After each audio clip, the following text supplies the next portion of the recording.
Le nom de McKinsey est certes dans toutes les têtes, mais il est l'arbre qui cache la jungle. Et c'est peu dire. Citons des exemples désormais connus, mais toujours utiles à rappeler. 1,5 million d'euros pour préparer un séminaire de réflexion sur l'avenir du métier d'enseignant, séminaire qui n'a jamais eu lieu. Réforme de mode de calcul des APL, 4 millions d'euros. Une prestation de conseil de gestion des radars routiers, 82 millions d'euros. Bref, plus de 2000 sociétés de cabinets conseils consultés sur le premier mandat de Macron pour tout et n'importe quoi, même quand l'administration disposait de compétences internes pour ce faire.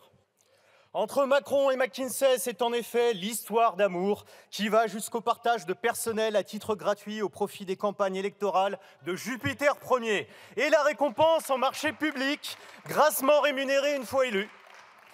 Cousinage malsain, donc, qui a naturellement conduit le parquet national financier à l'ouverture de 2 informations judiciaires, l'une pour tenue non conforme des comptes de campagne, l'autre pour favoritisme et recel de favoritisme dans le cadre des campagnes de 2017 et 2022. Le service public est ici traité comme une monnaie d'échange entre personnes issues du même monde, qui partagent le même paradigme ordolibéral et se renvoient l'ascenseur autant qu'ils le peuvent. La Cour des comptes n'est d'ailleurs pas en reste, qui affirme en juillet 2023 que les cabinets conseils coûtent cher pour un résultat incertain et une intrusion excessive dans les prérogatives de la puissance publique. Fort logiquement, le gouvernement ne veut pas de cette proposition de loi. La Macronie s'emploiera à minimiser l'ampleur des dégâts et à réduire l'impact de la future loi, notamment sur le champ et l'intensité des obligations et contrôles opposables aux cabinets conseils. Nous défendons au contraire une vision exhaustive et exigeante des activités de conseil, sans aucun angle mort. Lorsque le rapport d'enquête sénatorial précise que les cabinets conseils portent parfois de véritables programmes politiques basés sur une doctrine de la transformation et portent le plus souvent une vision de réduction des dépenses publiques et de la fiscalité, ce n'est pas de gestion dont on parle, mais bien d'atteinte à la démocratie elle-même. Le conseil, c'est la forme aboutie, raffinée du lobbying. Grâce à Macron, les lobbyistes ont dépassé le domaine du contact pour se livrer à l'intrusion, l'ingérence au sein même des services de l'État. Appropriation des logos ministériels pour leurs documents. Obtention d'adresses mail siglées qui les confondent avec des agents permanents du service public. Il ne s'agit pas là d'une commodité matérielle déplacée. Quand je pense que partout en France, des maires se battent pour maintenir un niveau de service public à même de répondre aux besoins de leurs concitoyens. Dans ma région, en Bretagne, de nombreux maires se fédèrent pour sauver leurs EHPAD communaux pendant que l'argent coule à flot pour les cabinets conseils.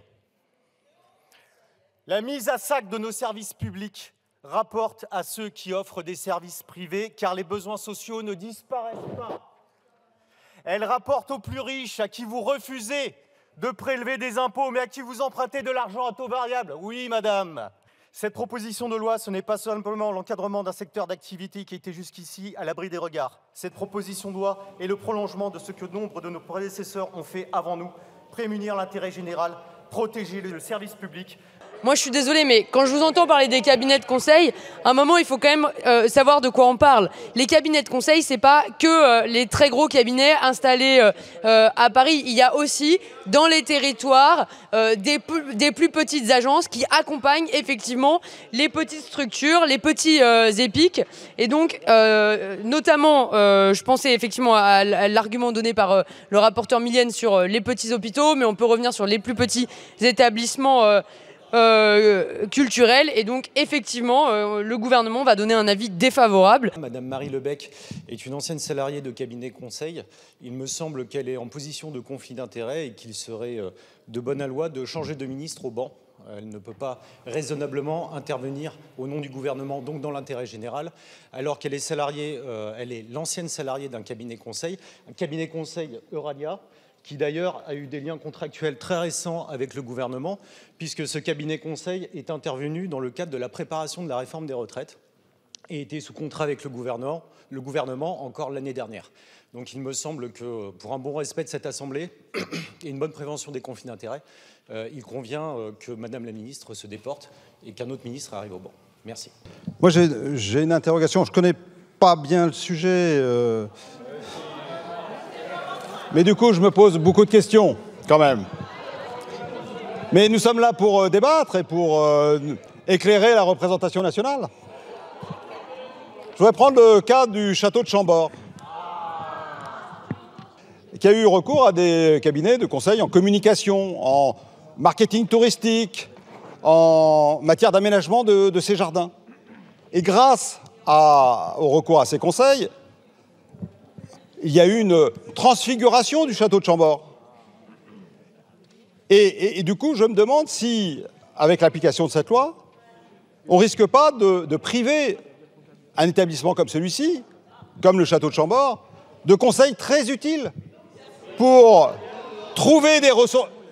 Non mais, pour trouver des ressources propres qui permettent d'entretenir le château. Cette proposition de loi qui nous vient du Sénat et qui vise à limiter le recours aux agences de conseil dont nous savons, et c'est absolument public, qu'il y a eu une explosion extraordinaire. Madame la ministre nous disait tout à l'heure que c'était formidable puisque depuis 2021 ça avait baissé, mais enfin si vous oubliez l'explosion incroyable qu'il y a eu depuis 2017 sous la Macronie, où le recours à ces agences de conseil, y compris à des agences de conseil qui ne payent pas leurs impôts en France comme McKinsey, ce qui est un pur scandale. Oui, une fois que ça a été public, vous avez un tout petit peu baissé la voilure. Mais il faut encadrer. Ça fait un amendement que nous sommes là et la Macronie commence à détricoter la loi pour s'assurer que la confusion la plus totale entre le privé et le public que vous avez installé et qui s'est installé depuis des décennies puisse être sans cesse confortée. Et d'ailleurs, cet exemple du château de Chambord en est une illustration totale. On ne sait même plus de quoi on parle. Ce dont nous parlons, c'est d'entreprises, de services publics, de l'État, qui aujourd'hui est devenu un allié du privé et qui n'est plus garant de l'esprit public. Pourquoi les fonctionnaires ne peuvent pas faire ce travail? Pourquoi vous n'embauchez pas des fonctionnaires pour qu'ils fassent ce travail? Pourquoi est-ce que les entreprises publiques, vous les avez détricoté, ouvert à la concurrence et qu'on se retrouve aujourd'hui à discuter de quoi? De savoir si la RATP va être en concurrence avec la SNCF pour recourir à des agences privées qui donneront des conseils pour privatiser, pour entrer toujours plus dans une logique de rentabilité. Je ne connais pas bien le sujet. J'ai pas suivi. Non, mais on a le droit de venir en séance et de s'informer, d'entendre les échanges et de voter en conscience.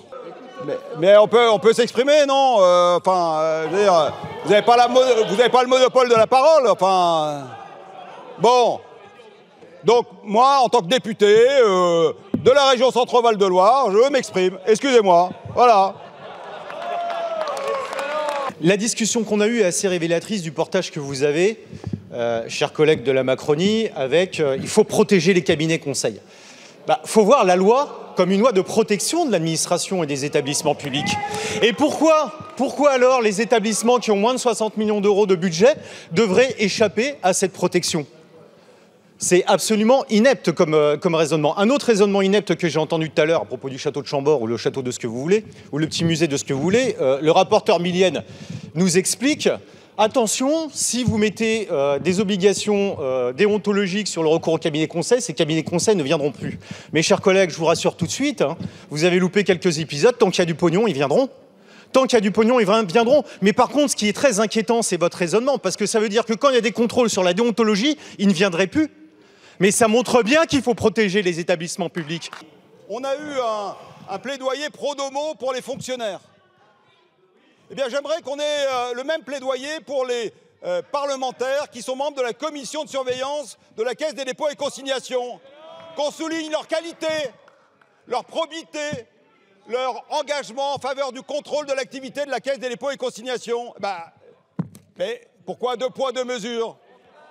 Donc bien évidemment, il ne faut pas mettre la Caisse des dépôts et consignations, qui en plus n'est pas un établissement public au sens sus generis, comme on l'entend. Par conséquent, cet amendement visant à ne pas je ne sais plus de quel amendement on parle d'ailleurs.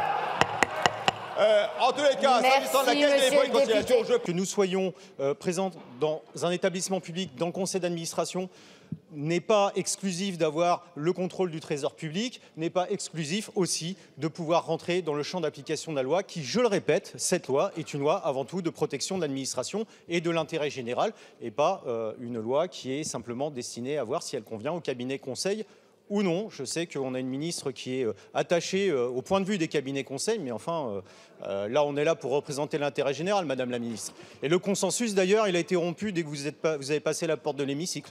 Vous n'auriez pas dû être là. je crois que c'est le point fondamental et il a été très bien présenté par le député et le rapporteur Milienne, c'est-à-dire que la caisse, elle est surveillée par une commission de surveillance, à la tête de laquelle est un député qui est notre collègue Alexandre Holroyd.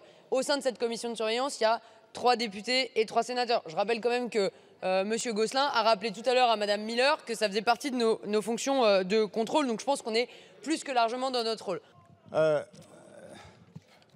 Moi, je suis très intéressé par ce débat. Hein. Mais non, mais depuis le début, on nous parle d'un consensus en commission. Et quand il y a un amendement qui revient, apparemment, sur le consensus qui a été établi en commission, notre collègue Milienne s'exprime en tant que co-rapporteur, mais, chers collègues s'en suivent, vous ne vous exprimez pas. Quand il y a... Ah, d'accord. Mais donc, consensus ou pas consensus en commission, moi, je n'arrive plus très bien à comprendre. Bon. Ensuite, notre collègue du Rassemblement national nous dit « Ah, c'est embêtant, faut pas qu'on s'éloigne trop du texte du Sénat. » Mais enfin, nous sommes députés, nous ne sommes pas sénateurs. On n'a pas forcément envie de s'aligner exactement sur les termes du texte du Sénat. Monsieur Labaronne, pour la bonne tenue des débats, ensuite, je vais vous donner une précision. Quand il n'y a qu'un des 2 co-rapporteurs qui s'exprime, c'est que nous sommes d'accord. Quand nous nous exprimons tous les 2, soit l'un des 2 a besoin de rajouter une chose, même si on est d'accord, soit nous sommes en désaccord. Vous le verrez très vite.